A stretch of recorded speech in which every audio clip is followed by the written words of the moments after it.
નમસ્કાર મિત્રો, ખાસ કરીને આજથી સાર્વત્રિક રીતે રાજ્યની અંદર વરસાદનો રાઉન્ડ ચાલુ થયો છે અને હવે આવનારા દિવસની અંદર 25, 26 અને 27 ઓગસ્ટ એમ 3 દિવસ સુધી ભારેથી અતિભારે વરસાદની શક્યતાઓ છે અને આ દિવસો દરમિયાન આપણે જન્માષ્ટમીનો તહેવાર આવી રહ્યો છે અને આ તહેવારો દરમિયાન અતિભારે વરસાદની શક્યતાઓ છે એટલે ખાસ કરીને સરકારે અને તંત્રએ અહીંયા સાવધાન રહેવાનું છે, કેમ કે આ વરસાદો જે પડવાના છે એ સામાન્ય નહીં હોય.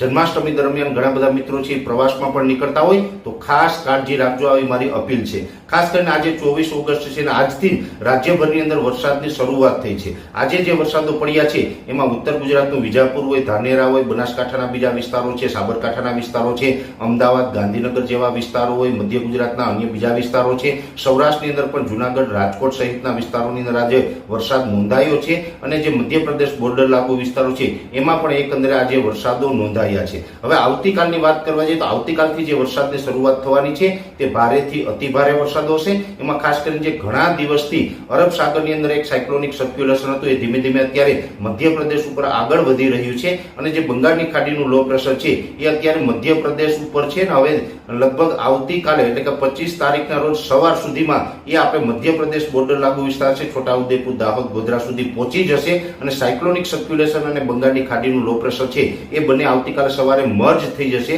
જેને કારણે એક મજબૂત વરસાદી સિસ્ટમ બનશે અને એ સિસ્ટમ છે એ વેલમાર્ક લો પ્રેશર અને એનાથી પણ મજબૂત થઈ અને ડિપ્રેશનની કેટેગરી સુધી જાય તેવી પૂરી શક્યતાઓ હાલ અમને દેખાઈ રહી છે. અને એને કારણે જે આ વરસાદો છે આમ તો 30 ઓગસ્ટ સુધી વરસાદો પડવાના છે, પણ એમાં આવતીકાલે 25 તારીખ, 26 તારીખ અને 27 તારીખ આ 3 દિવસથી આપણા માટે ખૂબ ભારે છે અને એમાં પણ રાજ્યની અંદર લગભગ મોટા ભાગના વિસ્તારોની અંદર 5 ઇંચ કરતા વધારે વરસાદ પડશે અને અમુક વિસ્તારોની અંદર 15 થી લઈને 18 ઇંચ સુધીના વરસાદો પડે તેવી પણ શક્યતાઓ છે. એમાં પણ ખાસ કરીને જેને આપણે રેડ એલર્ટ માની રહ્યા છે એવા વિસ્તારોની વાત કરવા જઈએ તો મધ્યપ્રદેશ બોર્ડર લાગુ વિસ્તારમાં જે મહીસાગર હોય, દાહોદ, ગોધરા, છોટાઉદેપુર, મધ્ય ગુજરાતના બરોડા, આણંદ, નડિયાદ, ગાંધીનગર, અમદાવાદ અને કપડવંજ જેવા વિસ્તારો છે ને રેડ એલર્ટ ગણી શકાય છે. એ સાથે સૌરાષ્ટ્રનું જે ઉત્તર સૌરાષ્ટ્રના ભાગો છે જેમાં સુરેન્દ્રનગર અને મોરબી જેવા વિસ્તાર અને એ સાથે રાજકોટમાં પણ અતિ ભારે વરસાદોની શક્યતા છે. આ મોરબી, સુરેન્દ્રનગર અને રાજકોટ છે એ પણ રેડ એલર્ટમાં ગણી શકાય. એ સાથે જે પશ્ચિમ સૌરાષ્ટ્રના ભાગો છે જેમાં જામનગર, દ્વારકા અને પોરબંદર છે એમાં પણ અતિ ભારે વરસાદ લગભગ 10 ઇંચ ઉપરના વરસાદો પડે તેવી શક્યતાઓ અમે માની રહ્યા છે. હવે બીજા વિસ્તારોની વાત કરીએ તો દક્ષિણ ગુજરાતમાં પણ સુરત અને સુરતની આસપાસના જે તમામ વિસ્તારો છે એમાં આવનારા 24 થી 36 કલાક દરમિયાન અતિ ભારે વરસાદની શક્યતા અમે માની રહ્યા છે. ઓલ ઓવર જોવા જઈએ તો આ વરસાદ છે સાર્વત્રિક છે, ઓલ ઓવર ગુજરાતમાં પડવાનો છે અને એમાં પણ સાબરકાંઠા, બનાસકાંઠા, પાટણ અને મહેસાણા જેવા વિસ્તાર છે, અરવલ્લીના વિસ્તારો છે એ તમામ વિસ્તારની અંદર 5 થી લઈ અને 7 ઇંચ સુધીના મોટા ભાગના તાલુકાઓમાં વરસાદ નોંધાય તેવી શક્યતાઓ દેખાઈ રહી છે.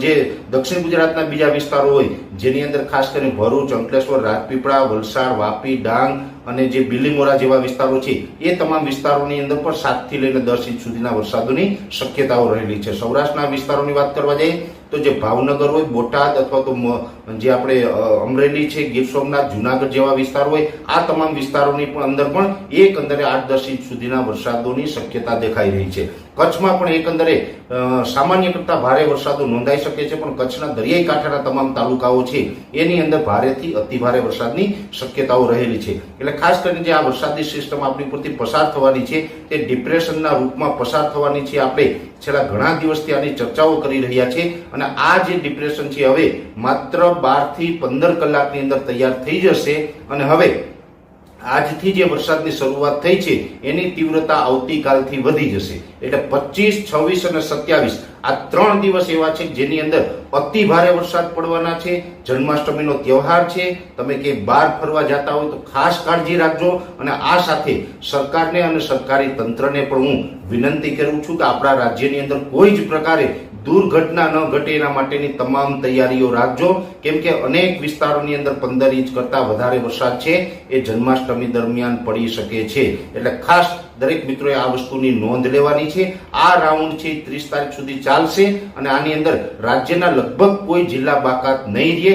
તમામ જિલ્લાની અંદર આ વરસાદનો લાભ મળે તેવી પૂરી શક્યતાઓ દેખાઈ રહી છે અને 2024ના ચોમાસાની સૌથી શક્તિશાળી 2024ના ચોમાસામાં અત્યાર સુધીમાં જે કોઈ મોટી સિસ્ટમ આપણી ઉપરથી પસાર નથી થઈ એવડી મોટી સિસ્ટમ આપણી ઉપરથી પસાર થઈ રહી છે અને આ સિસ્ટમનો ઝુકાવ છે એ દક્ષિણ પશ્ચિમ તરફનો છે, જેને કારણે આ વરસાદો જ્યાં પડશે એમાં અનેક જગ્યાએ ગાજવીજ અને પવન સાથે વરસાદ પડશે. આમાં ગાજવીજનું પ્રમાણ પણ રહેશે અને પવનની સ્પીડ છે એ નોર્મલ અત્યારે જોવા જઈએ તો ઓગસ્ટ મહિનાના છેલ્લા અઠવાડિયાની અંદર 14 થી લઈને 18 કિલોમીટર હોવી જોઈએ. આ પવનની સ્પીડ છે એ લગભગ 30 થી લઈને 35 કિલોમીટર પ્રતિ કલાકની ઝડપે પવન ફૂંકાય તેવી પણ શક્યતાઓ છે. એટલે પવન સાથે અને ગાજવીજ સાથે આ વરસાદો પડવાના છે અને ભારેથી અતિ ભારે વરસાદની શક્યતાઓ છે, જેની ખૂબ ગંભીરતાથી દરેક મિત્રોએ નોંધ લેવાની છે અને આવતીકાલથી આ રાઉન્ડ ચાલુ થશે એની વિશેષ માહિતી છે એ પણ અમે રેગ્યુલર પડેની જાણકારી છે આ સિસ્ટમ ઉપર નજર રાખીને અમે આપના સુધી